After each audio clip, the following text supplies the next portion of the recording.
Bab 2. Kehidupan sang Nabi. Nabi Muhammad lahir di kota Mekkah pada sekitar 570 Masehi. Ia berasal dari klan Bani Hashim, bagian suku Quraisy yang mengendalikan Mekkah. Pusat perdagangan dan agama di jantung semenanjung Arab. Terletak sekitar 80 km dari Laut Merah. Kota Mekkah mendapat keuntungan berkat rute perdagangan utara-selatan yang menghubungkan Romawi di utara dan Yaman di selatan. Meski demikian, Mekkah jauh terlepas dari kedua tempat tersebut. Ratusan kilometer padang pasir yang mengelilinginya mungkin kota Mekkah berkembang bebas dari pengaruh atau kendali asing. Pada saat yang sama, Mekkah terhubung dan terisolasi secara internasional. Ketika berurusan dengan agama, Mekkah menjadi titik pusat semenanjung Arab. Mekkah menjadi lokasi Ka'bah dan haji tahunan yang menarik bangsa Arab dari seluruh penjuru semenanjung Arab. Jadi, meskipun cukup jauh dari jangkauan kekaisaran Bizantium atau Persia, maka sudah cukup tepat sebagai pusat yang memberikan dampak besar bagi orang-orang Arab. Kedua karakteristik inilah yang akan memainkan peran utama saat Islam mulai menyebar. Awal kehidupan. Kehidupan awal Muhammad ditandai dengan kesulitan dan kehilangan. Ayahnya Abdullah wafat sebelum ia lahir. Saat itu Abdullah sedang melakukan perjalanan dagang ke kota Yastrib di sebelah utara Makkah. Ibunya Aminah wafat saat ia berusia 6 tahun. Kakeknya yang dihormati Abdul Muthalib kemudian merawatnya. 2 tahun kemudian kakeknya wafat dan Muhammad tinggal dengan paman dari pihak ayah, yaitu Abu Thalib. Meskipun berasal dari suku Quraisy yang kaya, Muhammad tidak tumbuh bergelimang harta. Statusnya sebagai anak yatim piatu dan berasal dari klan Bani Hashim yang dianggap anggota Quraisy adalah Bani yang rendahan, membuat tidak tergolong dalam kelas penguasa. Tetapi ia menemani pamannya dalam perjalanan perdagangan ke Suriah saat kecil, memperkenalkannya ke dalam tradisi nomaden Arab yang lampau. Reputasinya sebagai pedagang yang jujur menyebabkan dia mendapatkan 2 nama julukan, As-Shadiq dan Al-Amin, yang berarti yang benar dan dapat dipercaya. Ia pun kemudian dihormati orang-orang Quraisy. Secara teratur ia dipercayai memegang uang dan transaksi perdagangan ketika bertindak sebagai penengah dalam banyak kasus. Menjelang usia 20 tahun, Muhammad sudah menjadi pedagang sukses dan bekerja sebagai agen usaha seorang janda kaya bernama Khadijah. Lama-kelamaan reputasinya sebagai orang yang jujur dan dapat diandalkan menarik perhatian majikannya itu. Saat Muhammad berusia 25 tahun, Khadijah melamarnya dan diterima meskipun umurnya terpaut jauh. Walau dikelilingi masyarakat penyembah patung dan politeistis, Muhammad muda tak mengikuti agama orang-orang Quraisy.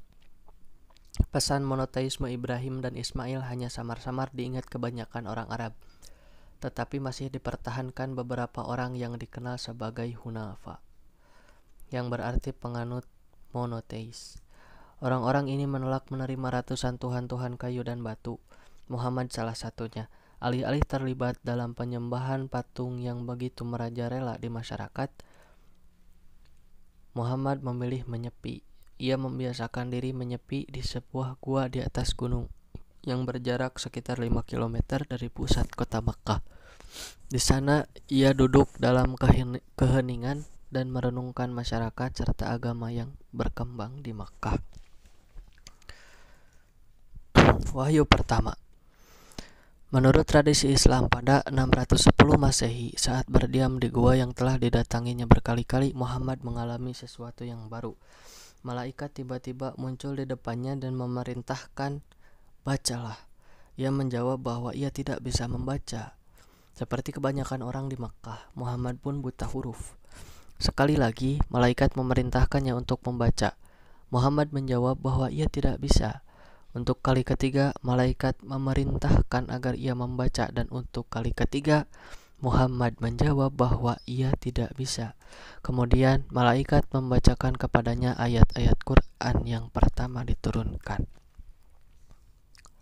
Surat Al-Alaq ayat pertama sampai ayat kelima. Muhammad mengulangi kata-kata tersebut di hadapan malaikat yang kemudian memberitahukan bahwa ia Jibril, malaikat yang diutus Tuhan yang Maha Esa, dan Muhammad adalah utusan Allah. Kaget dan takut, Muhammad bergegas pulang ke rumah karena tak tahu apa arti perjumpaan tersebut. Ia pun ditenangkan oleh Khadijah yang mempercayai cerita pertemuan di gua tersebut. Khadijah lalu bertanya kepada sepupunya yang biasa membaca kitab suci umat Yahudi dan Kristen. Saat sepupunya mendengar apa yang terjadi, ia langsung menerima Muhammad sebagai Rasul pembawa pesan pada masa ini, seperti halnya Musa dan Isa sebelumnya. Setelah diperkuat oleh istri dan sepupu istrinya, Muhammad menerima misinya sebagai pembawa pesan Tuhan dan dimulailah kehidupannya sebagai nabi. Orang pertama yang mendengar kenabian Muhammad dan mempercayainya adalah Khadijah, yang dapat dikatakan langsung memeluk Islam. Sekembali Muhammad dari gua, Nabi mulai mengajak kalangan terdekat masuk ke agama baru ini. Teman terdekatnya Abu Bakar, sepupu mudanya Ali, dan pembantunya Zaid semuanya menghormati dan mempercayai Muhammad. Mereka segera memberitahukan kalangan terdekat mereka juga, dan perlahan jumlah pemeluk Islam bertambah. Dakwah pertama-tama dilakukan secara sembunyi-sembunyi. Makkah terdiri atas masyarakat politeis sehingga gagasan satu Tuhan yang menggantikan banyak sembahan pasti akan dianggap ancaman. Maka bulan dan tahun-tahun pertama Islam ditandai dengan berkembangnya kelompok rahasia. Karena takut menghadapi reaksi masyarakat, tetapi tunduk pada gagasan agama baru ini, para pengikutnya disebut Muslim, yang berarti orang yang tunduk. Kata Islam itu sendiri, yang merupakan akar kata Muslim, berarti ketundukan kepada Tuhan dan kehendak-Nya.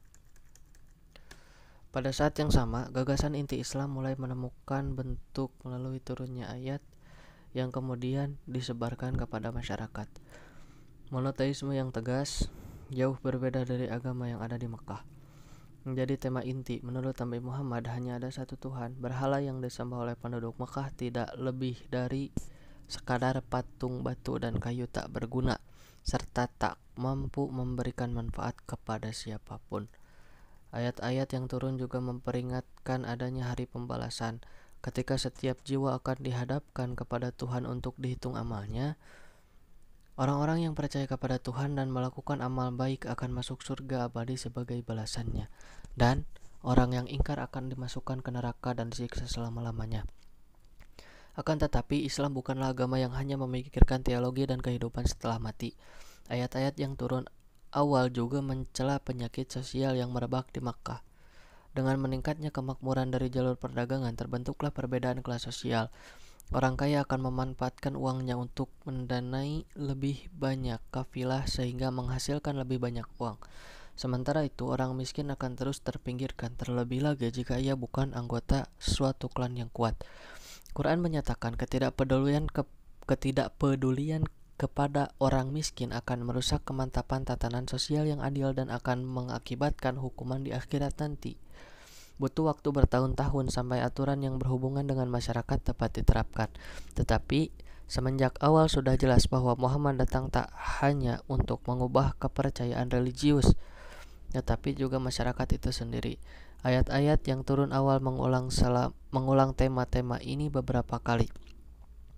Ayat dan surat yang diturunkan di Makkah yang dapat ditemukan di akhir Quran cenderung pendek dan langsung.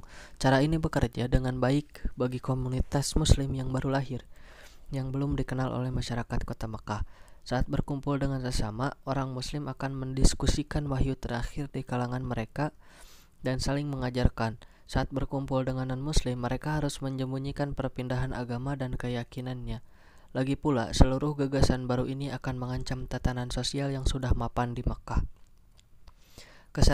Kesetaraan sosial, ekonomi, dan suku sudah dalam genggaman anggota suku Quraisy yang kaya dan berkuasa. Revolusi sosial jarang diterima oleh mereka yang berada dalam kekuasaan. Bahkan, Muhammad sendiri belum mendukung perubahan apapun dalam masyarakat. Keyakinan baru itu menjadi ancaman bagi posisi ekonomi dan sosial para penganut politeisme karena Ka'bah Mekah menjadi pusat kehidupan religius bangsa Arab di seluruh semenanjung Arab. Sekali setahun orang-orang Arab akan bepergian ke Makkah untuk melaksanakan ziarah dan menghormati ratusan berhala yang disimpan di sekitar Ka'bah. Bagi orang Quraisy ini berarti bisnis yang sangat menguntungkan. Perdagangan adalah produk sampingan alami dari ritual ziarah ini. Karena ada begitu banyak orang dari segala penjuru di satu tempat pada saat bersamaan, pasar alamiah berkembang sehingga Mekah menjadi pusat kehidupan religius, ekonomi, dan politik di Arab. Dan sebagai fasilitator perdagangan ini, Quraisy mendapatkan keuntungan besar.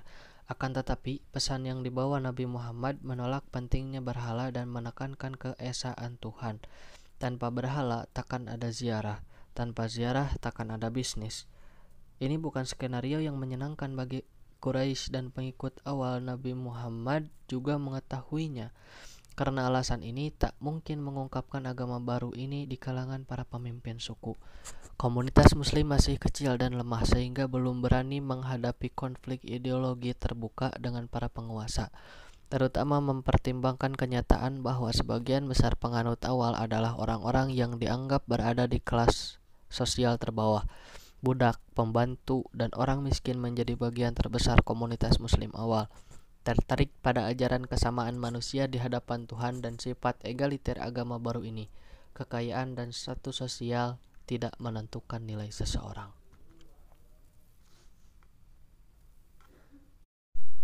Penyiksaan.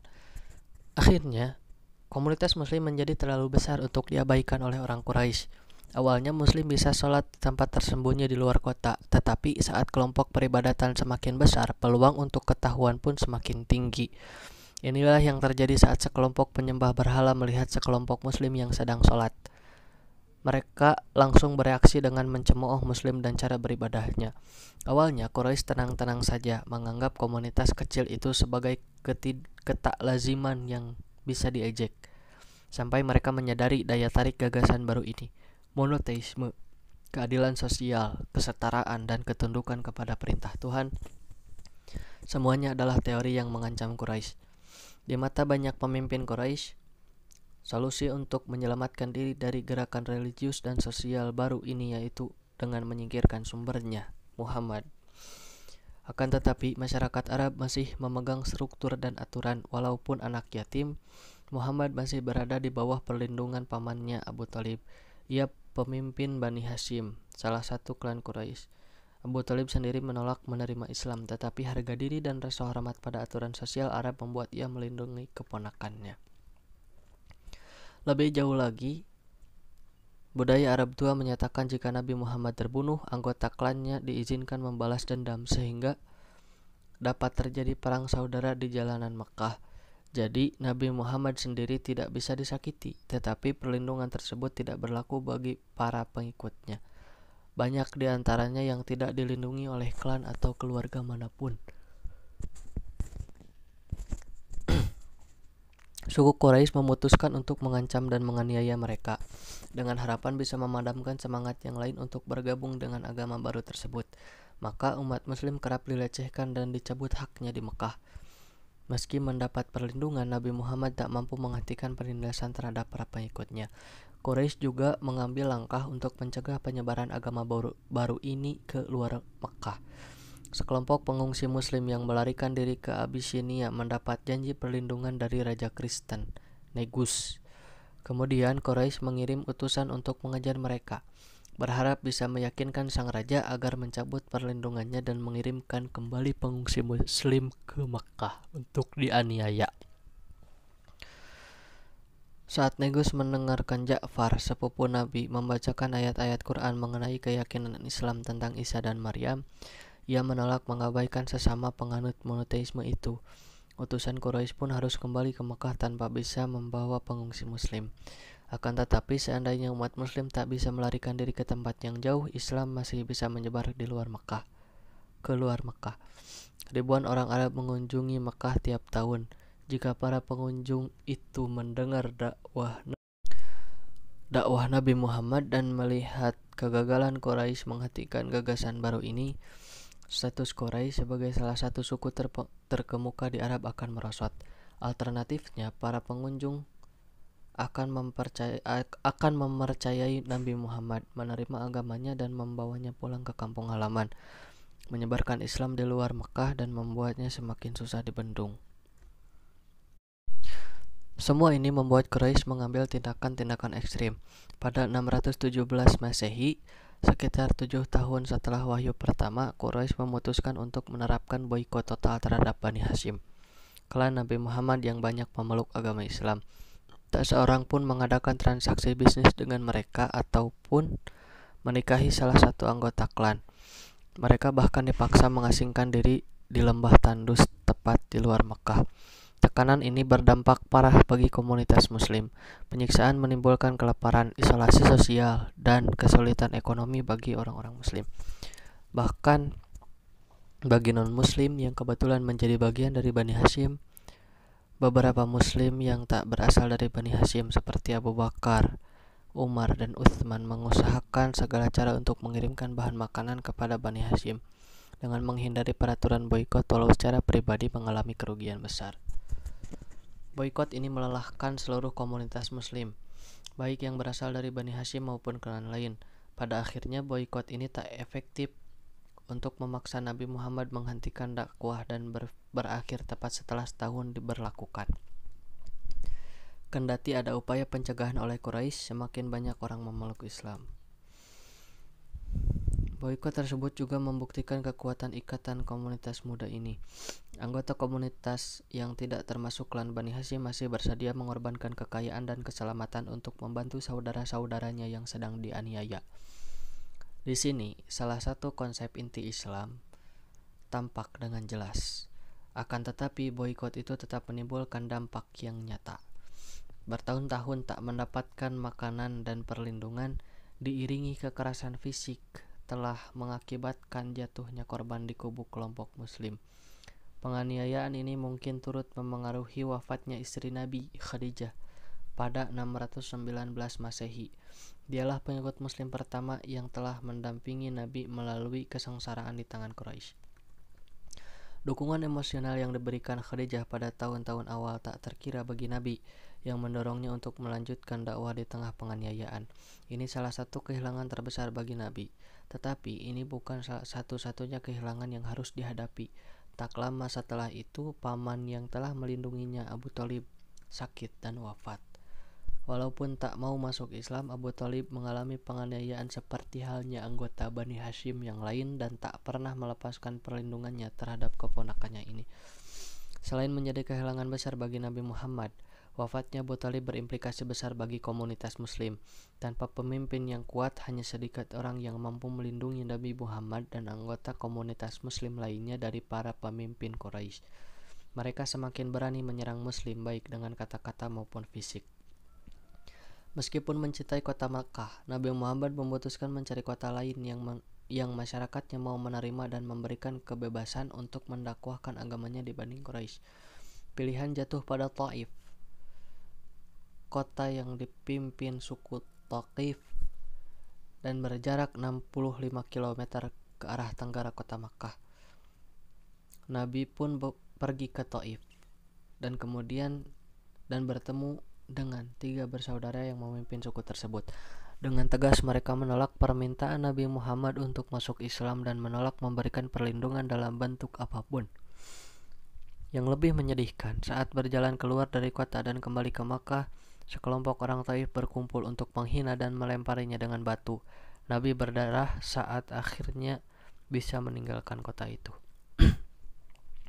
Tradisi Islam meyakini setelah peristiwa itu Nabi didatangi malaikat Jibril yang menanyakan apakah Nabi ingin ia menghancurkan kota Taif dengan 2 gunung sebagai hukuman atas perlakuan mereka terhadap utusan Allah.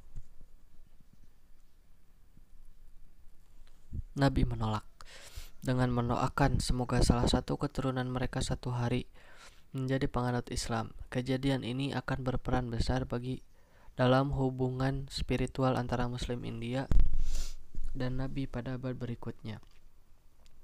Setelah kehilangan dukungan keluarga, ditolak suku tetangga, dan melihat pengikutnya dianiaya dengan keimanan mereka, Nabi menyadari perlunya perubahan radikal agar Islam dapat bertahan. Peluang perubahan semacam itu datang dari kota oasis berjarak 300 km di utara Makkah, yaitu Yastrib.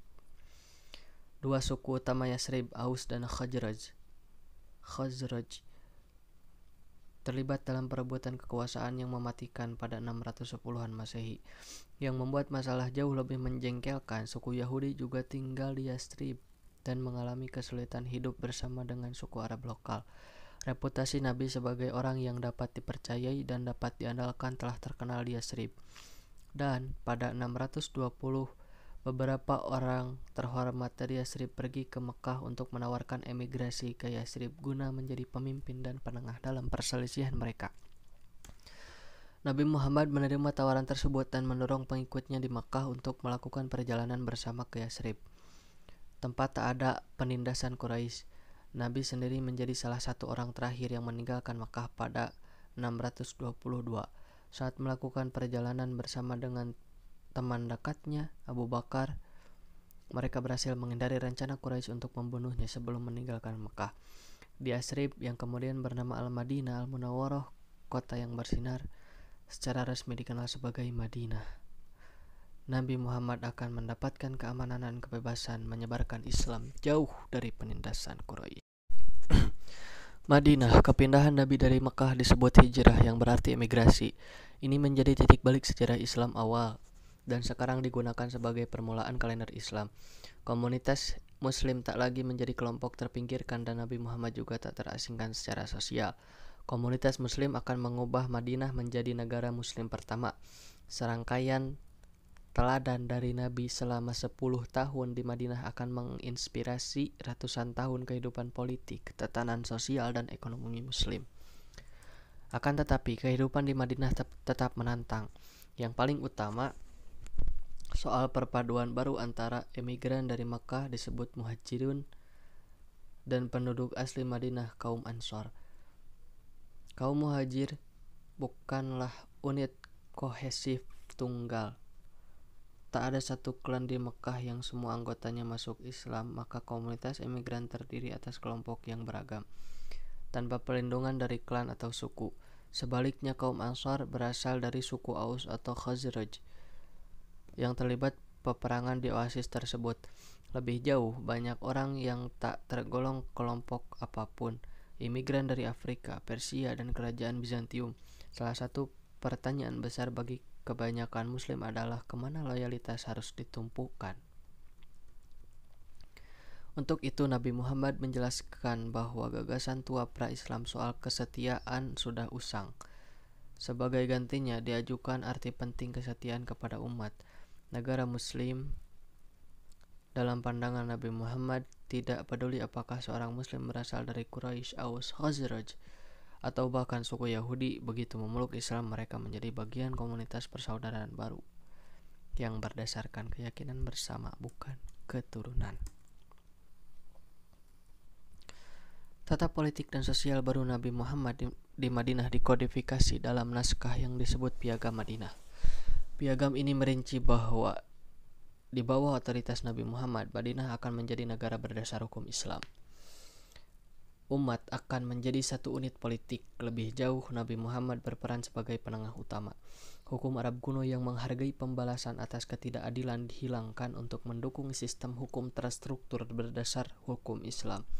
Piagam ini memberikan kebebasan kepada kaum Yahudi untuk menjalankan agamanya, tetapi mereka harus mengakui otoritas politik Nabi Muhammad di kota ini dan bergabung dalam kelompok pertahanan bersama bila ada serangan dari Quraisy.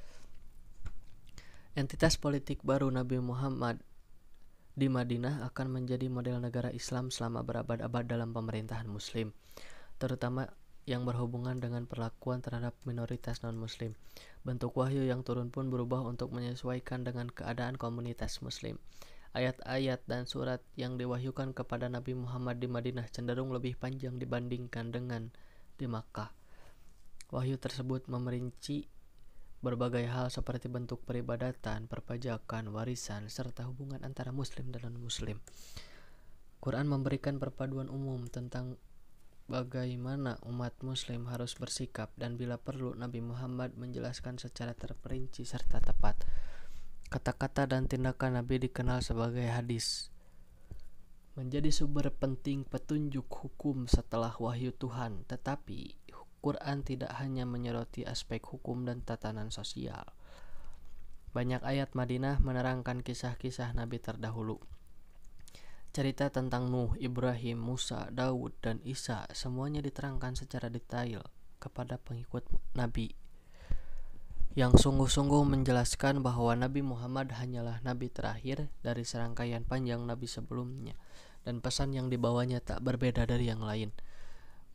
Banyak dari kisah tersebut yang ditujukan kepada kaum Yahudi di Madinah. Di permukaan mereka memiliki banyak kesamaan dengan kaum muslim. Kedua kaum ini sama-sama menganut monoteisme di daerah yang mengedepankan politeisme. Keduanya menghormati nabi yang sama, dan pada awal kenabian keduanya beribadah menghadap Yerusalem. Akibatnya beberapa orang Yahudi di Madinah menerima Muhammad sebagai nabinya dan masuk Islam. Kitab suci Yahudi berbicara tentang Mesias, dan bagi mereka Nabi Muhammad adalah manusia yang dijanjikan. Tetapi lebih banyak yang menolaknya. Yudaisme itu unik dalam hal kepercayaan dan entitasnya yang terikat pada konsep umat terpilih. Pesan tentang kesetaraan dan persatuan seluruh umat Islam tanpa memperhatikan entitas berbenturan dengan beberapa gagasan utama keyakinan Yahudi. Sebagian orang mungkin meyakini kenabian Muhammad, tetapi kenyataan bahwa ia bukan seorang Yahudi menjadi problematik bagi mereka yang menganut teologi Yahudi dengan tegas.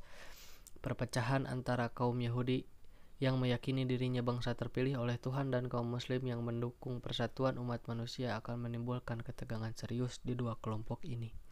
Peperangan. Hijrahnya Nabi ke Madinah tak berarti selesainya konflik dengan Quraisy.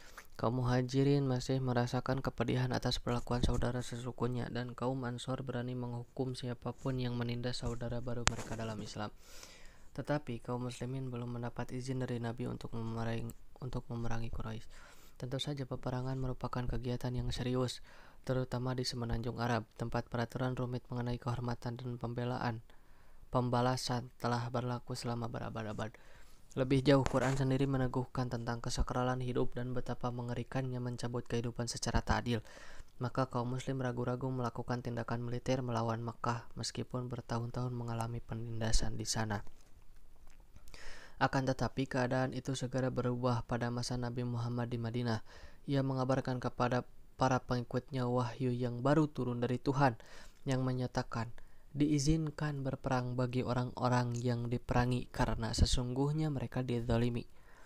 Dan sungguh Allah Maha Kuasa menolong mereka itu, yaitu orang-orang yang diusir dari kampung halamannya tanpa alasan yang benar, hanya karena mereka berkata, Tuhan kami adalah Allah.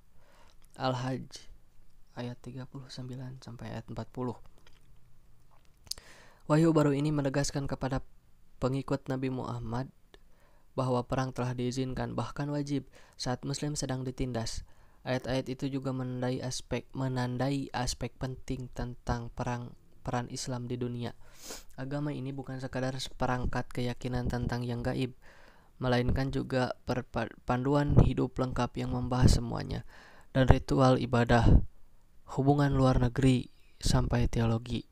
Seperti yang mereka lakukan dengan perintah lain dalam Quran, kaum muslim di Madinah berani menunjukkan sumbangsih mereka akan dan mengikuti perintah baru ini.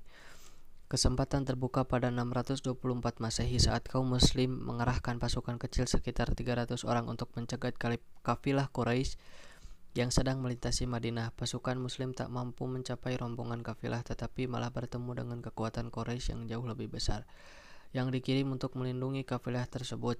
Di Perang Badar berjarak sekitar 100 km barat laut Madinah, pasukan muslim mendapatkan kesempatan untuk kali pertama melawan bekas penindasnya secara fisik. Meskipun kalah jumlah, pasukan muslim yang dipimpin Hamzah, paman Nabi, berhasil memukul mundur pasukan Mekah dan menahan banyak tawanan. Kemenangan ini mengukuhkan pihak muslim sebagai kekuatan politik dan militer yang nyata.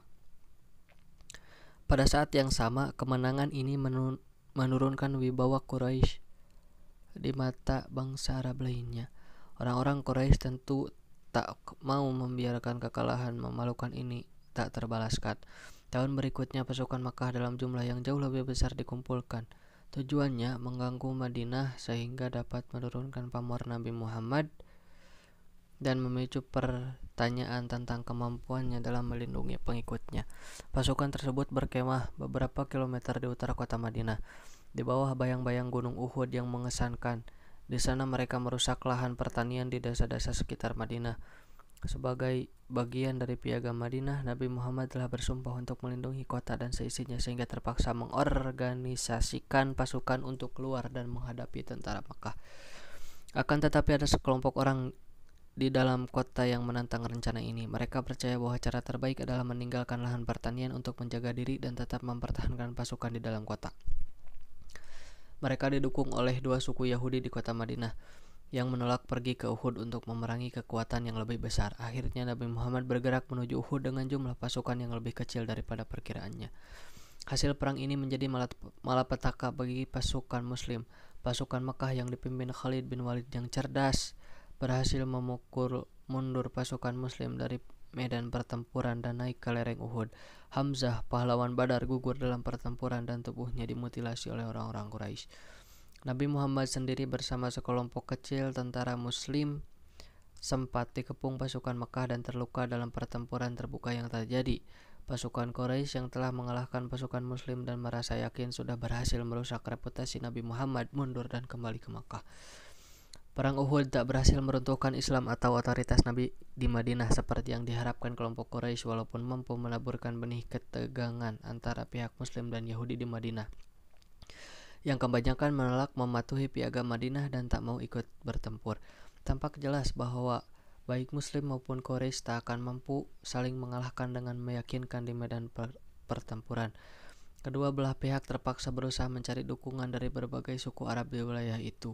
Masing-masing ingin dapat mengungguli musuhnya. Secara khusus Makkah berharap mendapat dukungan dari Yahudi Madinah yang sepertinya berniat mengeluarkan Nabi dari tengah-tengah mereka. 5 tahun setelah hijrah Nabi, pasukan Makkah mengepung kota Madinah dari utara dan meminta bantuan salah satu suku Yahudi Madinah, yaitu Bani Quraiza, yang tinggal di daerah pinggiran selatan kota. Ini menjadi pertaruhan yang penuh perhitungan bagi suku Yahudi tersebut. Kepungan ini tampak menjanjikan dan dengan bergabung bersama Quraisy mereka dapat menyapu Nabi Muhammad serta pengikutnya. Tetapi ternyata persekutuan Quraisy dan Yahudi ini tidak berhasil. Berdasarkan saran imigran Persia bernama Salman, Nabi Muhammad memerintahkan penggalian parit di sekeliling kota untuk menghalangi kepungan pasukan Mekah. Perang parit ini membuahkan kegagalan yang menjadi malapetaka bagi Quraisy, yang bahkan gagal merusak kekuatan Nabi di dalam kota. Tetapi perang ini lebih memperburuk Bani Quraiza. Mereka telah melanggar syarat perjanjian piagam Madinah dan karenanya harus dihukum sesuai perjanjian. Seorang penengah ditunjuk untuk memutuskan hukuman bagi suku tersebut. Ia memerintahkan laki-laki yang terlibat dalam pengepungan dihukum mati, sedangkan wanita dan anak-anak dibuang dari kota. Nabi Muhammad sedang menegaskan standar penting saat menangani Yahudi di Madinah. Ia memperjelas bahwa hukum Islam tidak mempermasalahkan kehadiran non-muslim yang hidup di negara Islam. Selama bertahun-tahun, Yahudi Madinah telah mendapat toleransi, tetapi saat mereka gagal memenuhi perjanjian yang dibuat dan mengancam keamanan negara Islam, hukuman pun harus dijatuhkan. Seperti semua hal yang telah dia lakukan, sikap Nabi Muhammad dalam menangani Bani Quraiza menjadi preseden dalam ratusan tahun hubungan Muslim dengan non-Muslim. Kemenangan. Setelah posisinya di Madinah aman, akhirnya Nabi Muhammad dapat membuat perjanjian dengan Quraisy dalam posisi yang sederajat. Karena percaya diri dengan stabilitas negara Muslim dan diilhami oleh wahyu yang menjanjikan kemenangan, Nabi Muhammad mengirimkan 1.500 tentara ke Mekah pada 628 Masehi. Tujuan pasukan ini bukan untuk berperang. Mereka mengenakan 2 potong kain untuk berhaji dan hanya membawa pedang. Tak ada persenjataan, kavaleri, dan panji-panji perang. Nabi Muhammad berharap dapat masuk ke Mekah dan Ka'bah dengan damai untuk menjalankan ibadah haji. Orang-orang Mekah yang tercengang dengan keberanian kaum Muslim kesulitan mengambil keputusan. Jika mengizinkan Nabi Muhammad dan pengikutnya memasuki Mekah, mereka akan tampak lemah di mata suku Arab lain karena tak mampu mencegah pasukan yang hampir tak bersenjata untuk memasuki kota. Sebaliknya, peran utama mereka di Makkah untuk melayani ziarah bagi setiap orang dianggap sebagai tugas yang sangat serius. Akhirnya mereka merundingkan perjanjian dengan Nabi Muhammad. Mereka setuju untuk mengosongkan Makkah selama 3 hari agar Nabi Muhammad dan kaum muslim bisa menyelesaikan ibadah haji pada tahun depan. Nabi Muhammad pun harus kembali ke Madinah pada tahun tersebut tanpa bisa mengunjungi kampung halamannya. Selanjutnya disepakati juga gencatan senjata. Makkah dan Madinah beserta suku-suku sekutunya akan menahan diri untuk tak berperang selama 10 tahun. Sebagian kaum muslim tak puas dengan syarat-syarat perjanjian Hudaibiyah karena berharap bisa segera masuk ke Makkah atau bahkan menaklukkan Quraisy. Akan tetapi, perjanjian ini memberikan waktu istirahat dari konflik sehingga Nabi Muhammad bisa mengembangkan Islam keluar Madinah tanpa ancaman perbedaan dari dalam dan serbuan dari luar. Kini dia mendapat kebebasan mengirimkan pendakwah ke seluruh semenanjung Arab dan luarnya, Bizantium dan Kekaisaran Persia di utara. Suku-suku Baduy sendiri masuk Islam secara bersamaan dan menggabungkan diri dengan Nabi. Bahkan orang-orang Makkah pun mulai beralih. Khalid bin Walid dan Amr bin As, dua pemimpin militer Quraisy terbesar, meninggalkan Makkah dan bergabung dengan Nabi Muhammad di Madinah beberapa tahun setelah perjanjian Hudaibiyah. Perjanjian tersebut tak mampu memberikan kendali langsung atas tempat paling suci ini, tetapi memungkinkan Islam tumbuh secara eksponensial di seluruh jazirah Arab. Hal itu sangat mengecewakan para tokoh keras kepala di Makkah yang berharap bisa menghentikan Islam beberapa tahun sebelumnya. Selanjutnya, kesucian perjanjian tak sepenuhnya dipatuhi. Hanya 2 tahun setelah disepakati, suku sekutu Quraisy melancarkan serangan kejutan terhadap suku sekutu Nabi Muhammad tepat di luar kota Makkah. Ini merupakan pelanggaran atas perjanjian perdamaian total selama 10 tahun. Karena perjanjian telah batal, Nabi Muhammad dapat menyeru kepada sekutu-sekutu anyarnya di seluruh semenanjung untuk bergabung dalam ekspedisi baru ke Makkah. Akan tetapi kali ini mereka takkan bepergian sebagai peziarah damai. Nabi Muhammad akhirnya berada dalam posisi yang kuat. Ribuan muslim dari seluruh semenanjung sekarang berada di bawah perintahnya, terikat dengan persekutuan dan kesatuan agama untuk bergabung dengan pasukan Nabi kapanpun diperlukan. Pada titik ini, orang-orang Makkah tahu bahwa tak mungkin mereka mengalahkan pasukan Nabi. Sekarang Makkah melawan puluhan suku yang bersatu untuk kali pertama dalam sejarah Arab. Usaha negosiasi antara Muhammad dan Quraisy berakhir dengan kegagalan.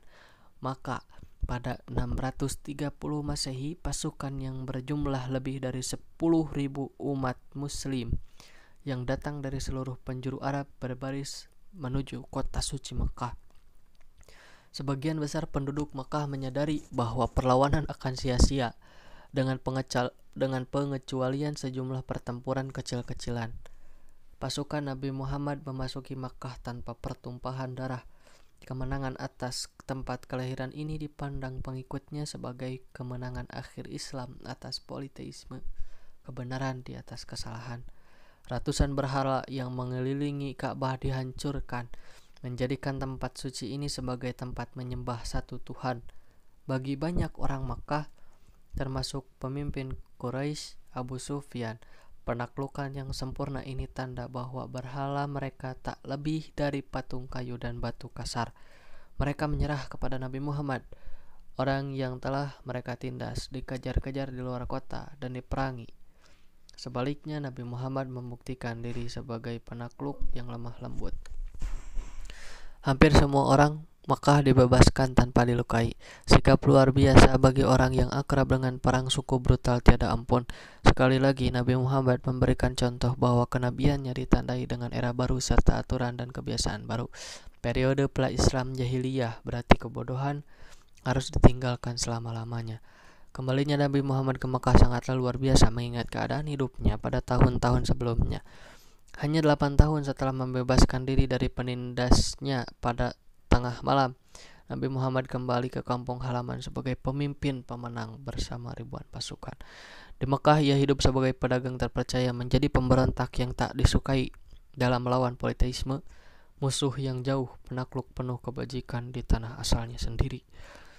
Tak diragukan lagi, cepatnya pencapaian kekuasaan dan kemampuannya menghancurkan persaingan lama antar suku di bawah bendera Persatuan Islam dilihat sebagai keajaiban dan tanda kenabian oleh banyak orang. Kaum muslim pada zaman itu termasuk yang menderita pada awal-awal tahun penindasan di Mekah, dan yang baru masuk Islam setelah penaklukan Mekah menjadi yakin bahwa ada yang istimewa tentang Islam. Di mata mereka, Islam dibimbing dan dilindungi Tuhan, dan mereka mendapat misi khusus untuk menyebarkan agama sejati ini ke seluruh dunia. Pola pikir ini akan memainkan peran besar dalam cara kaum muslim memandang dirinya di panggung dunia dalam sepanjang sejarahnya. Berakhirnya kenabian saat penaklukan Mekah, Nabi Muhammad berusia sekitar 60 tahun, sudah terbilang tua berdasarkan ukuran saat itu. Melalui ucapannya dan wahyu Quran yang terus turun, prinsip ajaran Islam diformalkan, mencakup semua hal, dari urusan keyakinan, perintah ibadah, hingga petunjuk bagi pemerintahan Islam. Sebuah tatanan baru telah disibak dengan meninggalkan kesukuan dan menuju nasionalisme kesatuan Islam di bawah hukum ilahi. Nabi Muhammad menyusunnya dalam khutbah terakhir yang menyatakan, "Dan sesungguhnya nenek moyang kalian pun satu. Kalian berasal dari Adam, dan Adam berasal dari tanah. Orang yang paling mulia di antara kalian adalah orang yang paling bertakwa. Tidak ada satu kelebihan bagi orang Arab atas orang selain Arab kecuali ketakwaannya."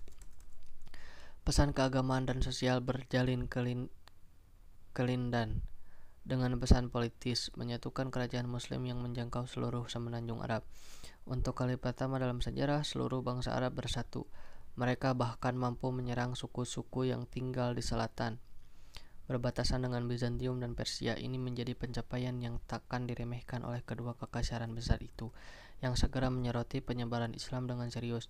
Setelah penaklukan Makkah, Nabi Muhammad kembali ke Madinah. Lagi pula, ia telah berjanji untuk memimpin umat muslim dari kota oasis ini 8 tahun sebelumnya, saat suku Aus dan Khazraj mengundangnya. Di Madinah, ia mulai mempersiapkan kaum muslimin yang akan membentang terus jauh setelah wafatnya. Nabi semakin sering berpesan tentang kewajiban orang beriman, arti penting menjaga Quran dan teladannya. Awal 632 Masehi, ia menempuh perjalanan haji terakhir. Nabi berkhutbah di depan ribuan pengikutnya yang semua mengenakan pakaian ihram apapun statusnya, mengingatkan kepada mereka tentang kesamaan derajat manusia.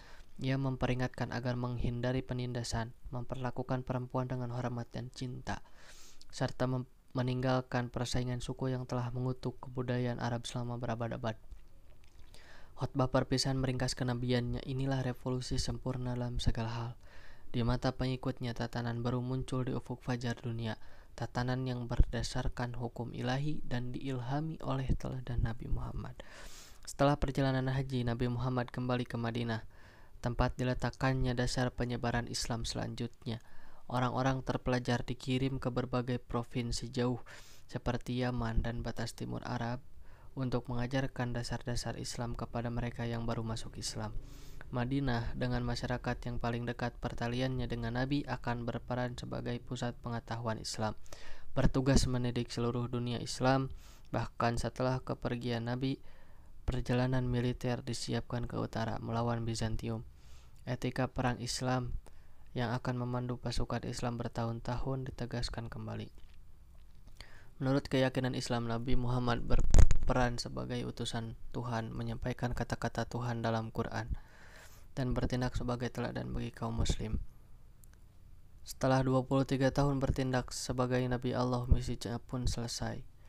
Quran telah difinalisasi dan dicatat dalam lembar-lembar kulit, daun, dan tulang. Tetapi yang lebih penting telah dihafal seluruhnya oleh sahabat-sahabat Nabi. Tradisi pra-Islam dalam menghafal syair panjang membuat bangsa Arab mampu memelihara dan memastikan terjaganya buku suci Islam. Kisah-kisah tentang ucapan serta tindakan Nabi Muhammad juga menempati posisi penting, menyebar ke seluruh Arab dari mulut ke mulut. Menurut tradisi Islam, salah satu ayat akhir Quran yang diturunkan kepada Nabi Muhammad menyatakan, "Hari ini telah kusempurnakan agamamu, kusempurnakan juga kenikmatan bagimu, dan kuridhoi Islam sebagai agamamu." Nabi Muhammad jatuh sakit pada awal musim panas 632 Masehi. Ia merasakan sakit kepala dan demam yang membuatnya lemah. Kemudian tak mampu berjalan tanpa bantuan sepupunya Ali dan pamannya Abbas. Saat tak mampu mengimami salat di masjid, ia menunjuk sahabat dekatnya Abu Bakar untuk menjadi imam. Ia menghabiskan hari-hari terakhir di rumah istrinya Aisyah, putri Abu Bakar. Dari balik dinding rumah yang menempel ke masjid, ia bisa mengamati umat mengikuti perintahnya untuk salat walaupun ia tak hadir. Tak diragukan lagi, inilah saat-saat emosional bagi pengikutnya yang telah bersama Nabi melalui hari-hari sulit di Makkah. Perang yang kejam melawan Quraisy saat menegakkan kekuasaannya dan kemenangan tanpa pertumpahan darah saat menaklukkan Makkah. Mereka telah menjadikan Nabi Muhammad sebagai sumber petunjuk dan kepemimpinan dalam segala bidang kehidupan. Nabi semakin sering berbicara tentang kematian dan kondisinya yang bahkan tak mampu bangun untuk mengimami salat sangat membuat sedih umat Islam. Hari-hari terakhirnya dihabiskan di rumah dengan kepala di pangkuan Aisyah. Anggota keluarga dan teman dekat datang menengok. Beberapa bisa melihat tanda-tanda kepulihan pemimpin mereka, tetapi satu aspek sentral Islam adalah monoteisme tanpa kompromi. Nabi Muhammad mengajarkan bahwa hanya Tuhan yang kekal. Semua makhluk, entah binatang, manusia, bahkan malaikat pun akan mengalami kematian menurut keyakinan Islam.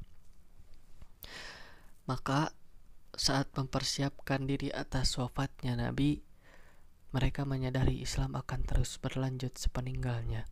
Pengikut Nabi Muhammad yang memiliki ikatan emosional sangat dalam dengan sosok yang telah mengeluarkan mereka dari era politisme pra-Islam dan perang suku tak mampu membayangkan hidup tanpa Nabi. Pada 8 Juni 632 Masehi, dengan kepala Nabi di pangkuan Aisyah dan para sahabat berkumpul di masjid sambil berharap mendengar junjungannya pulih kembali. Era pertama sejarah Islam yang merentang dalam 23 tahun masa kenabian pun ditutup saat Nabi Muhammad mengembuskan